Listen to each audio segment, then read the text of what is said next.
Hello all, this is a recording of the strategies for high grades at A-level, or really anything that's examined that I've really found over the years that I've been teaching. So the first key thing is I would pick up on, and sorry I'm teaching anyone to suck eggs, but the first is really clear about what the exam requirements are for every single one of the exam questions.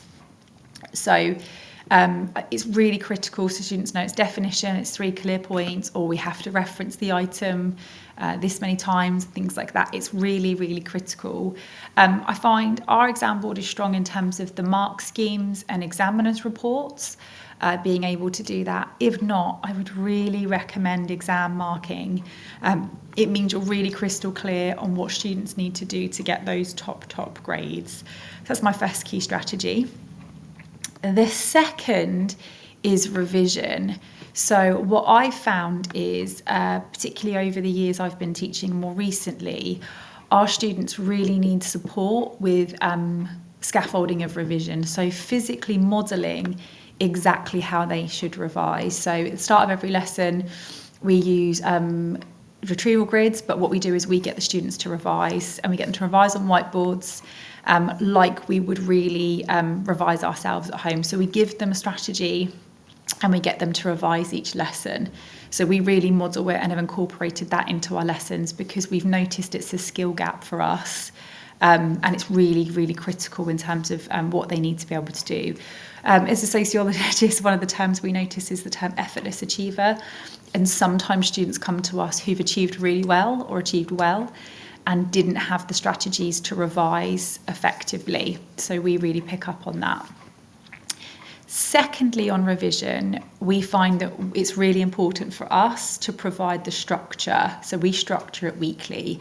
So we tell the second years exactly what to revise every single week from the first week of September. So we say you're going to revise this grid and this grid for a mini mock next week. And we structure that revision with them every week and do mini mocks each week so that we can guide them through the revision. Again, we notice one of our skills gaps is students don't know where to start in terms of where to start revising, what topic, and they get really overwhelmed very quickly with our subject because there's a lot of content, a lot of names. So we structure it every week. What I found actually last year and the year before, we structure every week so it feeds into our cross-college whole paper mocks. But what we found last year is that actually when we get to Easter, we normally go, right, we do a lesson and we say, this is all the topics, all the different coloured grids that you've already revised. Now work out what you're going to revise each week, and really you need this many grids a week. Last year and the year before, I found that students still needed my support in terms of what grids they needed to revise right up till the exam. So happy to share that. We have a week-by-week revision guide. Happy to share that with anybody, but we found it's really critical in terms of helping our results and those top grades in the last couple of years. So revision materials is my third tip. So we grid the spec. So when we teach an element of the exam, so we teach, for example, first topic I teach is research methods. When we do survey in the lesson, we grid it.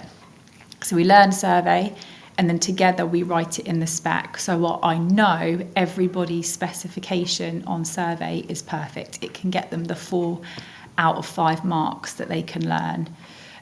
Every time we do a section of the spec, we grid it. And it means they have a revision material. They have everything the exam board can ask them, all in a spec, all gridded for them. And we always have a typed up version. So we have working walls in our classroom. So we use lots of coloured grids, but we have all of our specs that are bright yellow. We have typed up versions. So the student, when we're revising at the start of the lesson, like I said here, so I'll tell them what I want them to revise. And then we do a little mini mock. If any of them have forgotten their booklets or things like that, they've got a typed up version of the grid, excuse me. And again, if they've missed a lesson, they've got a typed up grid available where they can just catch up. So it's really helpful because they will always ask for a list of everything they need to know, and a gridded spec is really helpful.